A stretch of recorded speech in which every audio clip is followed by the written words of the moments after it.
Hi, this is Joe Chambers. Welcome to Musicians Hall of Fame Backstage. Today's clip is part one of a four-part interview we did with two guys, Chuck Mead and Jay McDowell. Now, Jay is running the camera right now, but he's also a member of a band that kind of helped transform downtown Nashville, or Broadway, into the tourist attraction it is today. They started a band, and it was called BR5-49. If you're familiar with Hee Haw, that was Junior Sample's phone number if you wanted to buy a car. They tell about how they got started on this part one, but the band ended up being a successful recording band, travel the world. Hope you enjoy it. If you do, be sure to hit like, subscribe, and the notification bell so you don't miss any of our new content. Again, Jay McDowell, Chuck Mead, BR5-49.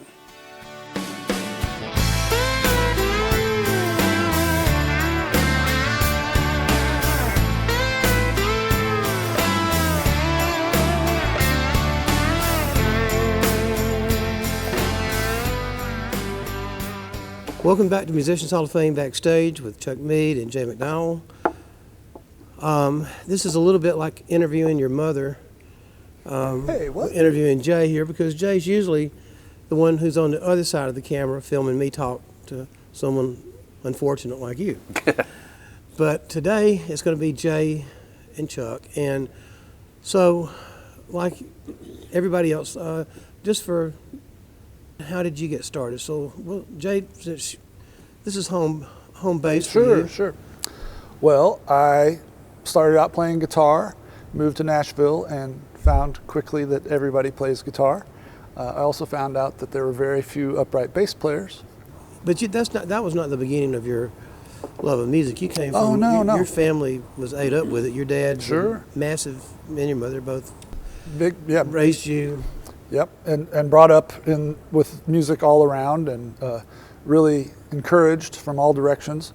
My parents were great at sharing all types of music with me and exposing me to all types of music. And my father plays guitar, my mother plays piano. I was just all consumed. Since I can remember, there was always music around the house. So, like I've said to other people, fruit doesn't fall far from the tree. So, right. So, Chuck, what about you, man? Well, it was kind of the same thing in that my mother came from a musical family in the late 40s and early 50s. My mom's family, her two brothers and my grandpa and grandma had a little hillbilly gospel singing group. They were the Wines family. That's my mother's maiden name. Mm-hmm. And they had a radio show on KNEM in Nevada, Missouri. And they did that for quite a few years. They were part of a thing called the Hayloft Gang. And, it was a local barn dance type thing, but really on a small scale because it was just local. And they did that for a while, and then they kind of got into high school and started playing basketball and getting into other activities. And they kind of put music away for a while, but in the early 70s, they decided to get a dance band together. And so it was my uncle played lead guitar, my grandpa played rhythm guitar, my mom played piano and sang. And for my 12th birthday, I got a set of drums, and now I was the drummer. So every weekend during my junior high school years, I played drums in my folks' country band, and they played a little rock and roll too. Like I was the kid that sang all the Elvis, and I remember singing Steve Miller one time. I talked him into doing a Steve Miller song. Why, I don't know, because maybe it was just popular at the time. But I had money in my pocket in junior high, and That's I learned dangerous. I saved up for my Ford Mustang that I got finally when I was a senior in high school.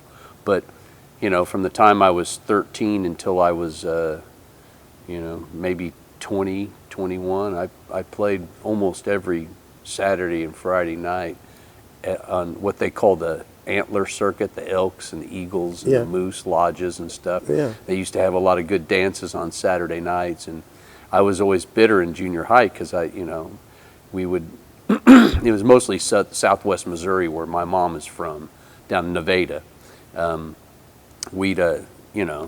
I'd be happily watching the Porter Wagner show, and then Hee Haw came on, and then All in the Family, and then MASH, and then Mary Tyler Moore and Bob, and then we had to leave and I'd miss the Carol Burnett show. And what's Saturday night? What's this new show? I never got to see it unless it was on in the bar. But I got to see grown-ups being drunk. Yeah. It was good training. Yeah, that was a lot more fun. Yeah, it was. It was great, especially like when we would play. I grew up in Lawrence, Kansas. We'd play in Lawrence at the Elks Club, and some of my teachers would show up, at the dances, and they'd be hammered. Oh, yeah. Yeah, it was great. You could remind them of that come Monday. Oh, I know. They knew I could keep a secret. Yeah. So, okay, so how'd you get to Nashville? Both of you, what brought you here?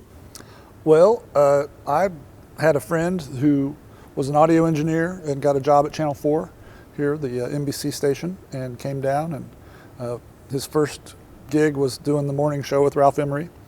And so he encouraged me to come down, and kind of with his encouragement, saying everybody plays music here, this is the place to be, and came down and just fell in love with Nashville, and had an in with Channel 4 and got to hang out. And I still run into people that I met through him back in that was 1992 that I moved here. And then I met Chuck not too long after that. How'd you get here? I came down to see you in Murfreesboro, at the Borough. That was where I met you. Oh, that's right. Came down to see his band play, Hellbilly. Hellbilly. Right, that was the name of his band. I was playing guitar, and He was a guitar player.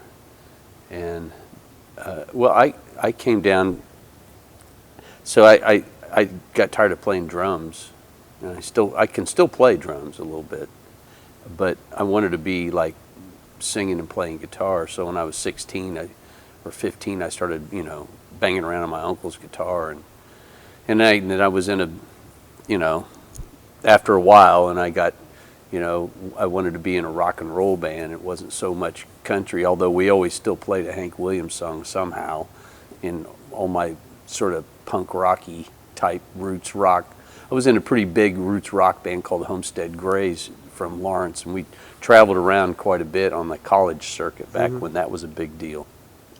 One of the guys that was in the original band was a guy named Mike Janis. And we were going to move down here in 1985. We were going to move down here, and then and Mike quit being in the band and started being, the sound engineer, kind of behind the scenes guy. Because he just didn't feel like he wanted to play guitar. So we got a different guitar player, and then we ended up not moving down here then. And because Mike got a sound engineer job at this club in Lawrence, Webb Wilder was coming through Lawrence a lot, and I met him.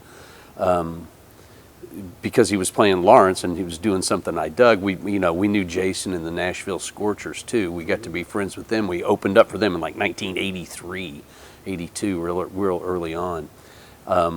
Anyway, so Mike ended up like jockeying for a job with Webb as tour manager and sound engineer, because that was right when he got a good record deal. So Mike moved down here like, 88, something like that. And he was always like, you got to come down, you got to come down. And we were doing good, and it was easy. I was making bupkis for money, but I lived like a king in a college town, Sure. But I decided to go pro finally in 93, and I moved down. My wife and I moved down here in 1993 with $1,500, and knowing only Mike and Kathy, basically, and Webb and Jason and Warner and those guys. That was Andy McLennan was another guy that was pretty integral, and you should move down here, because we kind of met and hit it off. But my goal was to work at Tootsie's Orchid Lounge when I moved down here, because we would come through here. Homestead Grays would play at the Exit Inn or Elliston Place, which is called the Inn now, across the street from Exit Inn. But we'd always go down Lower Broadway to Tootsie's Orchid Lounge, because that was, Hillbilly Left Bank. That's where Willie Nelson and Farron Young and all those guys. And it was all seedy and decrepit, peep shows and stuff. But those clubs had pickers in the window, and I'm like, man, I want to get a job like that, because I wanted to learn how to really play country music. And so I got a job knocking on doors for Greenpeace. That was my job. I actually got paid to do it, because I read in the back of the Nashville Scene, activists wanted. So, it's a good cause. And it came in handy, you know, being able to knock on doors and ask people for money, because I ended up hanging out at Tootsie's Orchid Lounge after we get done off of work, and a guy, to bust my balls, one of the guys in the Greenpeace outfit said, "Hey, this guy sings, get him up to sing." And I got up and sang, and I ended up getting a gig out of it. Yeah. And it was back before it was, you know, a sports bar. Yeah. I had gone to Broadway with my friend that worked at Channel 4. First time we went down there, we knew the history and we knew it was such a, all the ghosts and everything, but I was disgusted. I wanted it to be happening and buzzing, and it was empty, and there were drunks and hookers, and it was just seedy, and I was just really depressed by it. And I kind of looked at it like, I don't want to go back there again. Well, then I meet Chuck. He said, "I just got this gig at Tootsie's, come on down." You know, I went down there, saw it through Chuck's eyes, and I saw what it could be. And it took Chuck to say, "This is great. This is wide open." And I was just looking at it like, this is pathetic. Mm-hmm. And I remember him taking me out the back door of Tootsie's, and the back room, the roof had fallen. It was just crumbling, and there was a partial wall there in the back room. And open it up, and there's the Ryman, which was boarded up but lit up. And I just remember that, like, opening the door. It was like a Wizard of Oz kind of moment, like, check this out. And we go back into the alley, and I came away with it all jazzed about Lower Broadway. Like, this is great. And it took me seeing it through his eyes. And that night he said, I just met up with this guy, Gary Bennett, who was playing at Roberts. And I don't know if you were. Tell what Roberts was. So Roberts is 3 doors down from Tootsie's. Was it called the Rhinestone? It was called the Rhinestone, and they just sold like saddles and gun belts to European tourists who weren't afraid to go down there, and Western wear. It wasn't even a bar. In fact, Robert ran Tootsie's all the years that we would come through here in Homestead Grays and go to Tootsie's. Maddie Gates, who ended up being the main bartender and our surrogate mother down here. Mom, yeah. She was working behind the bar at Tootsie's. She'd been down there forever. And Robert wasn't running Tootsie's anymore, but he had that Rhinestone place with the Western wear, and to compete with Tootsie's, you know, it was only just beer down there then. It was only tavern. They didn't have drinks down there back then. And Robert just got a beer license and put a bar in and a little stage, and now that's a bar. Yeah, right. And that had just happened, you know. It was like real recent. And for a long time, Maddie wouldn't talk to me because I worked at Tootsie's. No. Well, I remember Robert standing at the entrance with a cooler of PBR and selling, like, there was no bar to speak of. He would stand there and fluorescent lights on full bore because of shoplifting of the clothing and the boots. So it was funky and weird and great. But I do remember, like, people coming in from other bars and walking in, and it's like walking into a Kmart. I mean, it's bright, and you're like, what's going on? And so it took a while for the bar to come in and the drinks to be happening. And then at this time, I'm not even in the band yet. I'm just going down there to see them play and to hang out. But you're playing with Hellbilly, though. I was playing with Hellbilly, yep. But it was a scene. It started to be the scene, and it moved from songwriters doing their songs to this was a band happening, and they had this thing going on. You didn't have a steady drummer yet. It was still No. Some nights were good, some nights were a train wreck, but it was always fun. And Robert was such an interesting character that he did have this vision of what he wanted to happen, but at face value, I didn't believe that it would happen. But y'all were living on a tip jar, right? Yeah, because I was working Sundays and Mondays at Tootsie's, and then, filling in where I could. And then once, I was playing at Tootsie's one night, and Gary, who had just gotten to the street too, because mostly it was just one guy in a window, Celinda Pink was the only band on the Oh, I forgot about that. on the Yeah. block, and Yeah. she was across the street on the rough side.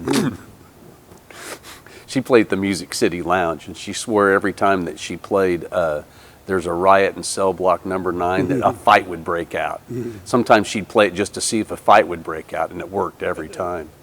But you guys But- stayed with Roberts. Yeah. So Gary came down one night at Tootsie's and said, because Robert had put together a band for Gary on the weekends. It was just Friday and Saturday. The rest of the time he was just by himself, like everybody else on the street.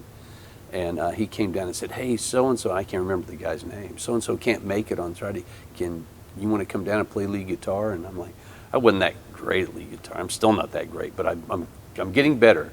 But we sang really well together, like right off the bat. And there was an Irish tourist in there that filmed the very first night that Gary and I sang together. And I was like, really not singing very many songs because it was Gary's gig, right? But there was that harmony that people thought that we were brothers eventually, and we had to say, no, we ain't brothers. In fact, that was almost the name of the band, the We Ain't Brothers. Yeah.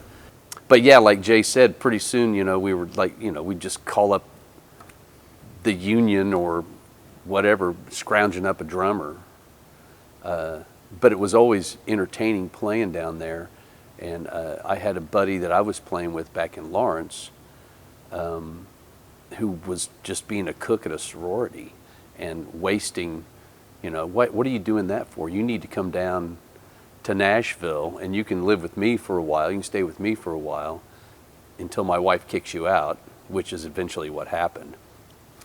And you'll see the greatest freak show imaginable. It was like, it was like the Reaper Bond down there, Yeah. And so Shaw came down and became the drummer. And then we were still playing underneath the Kmart lights. And one night we were playing down there, and I think you were in the audience, you were there, and we kept hearing this bell going off. I'm like, what the hell is that? And then we realized that it was coming at a regular interval. And then it turns out that Robert is training boxers upstairs. There's a whole boxing ring upstairs. And he's training while we're doing a gig. There's guys fighting up there. Like, you can't make that up. Hey, we're going to take a break. We'll be right back. We're going to talk about how BR5-49 kind of changed the face of Broadway.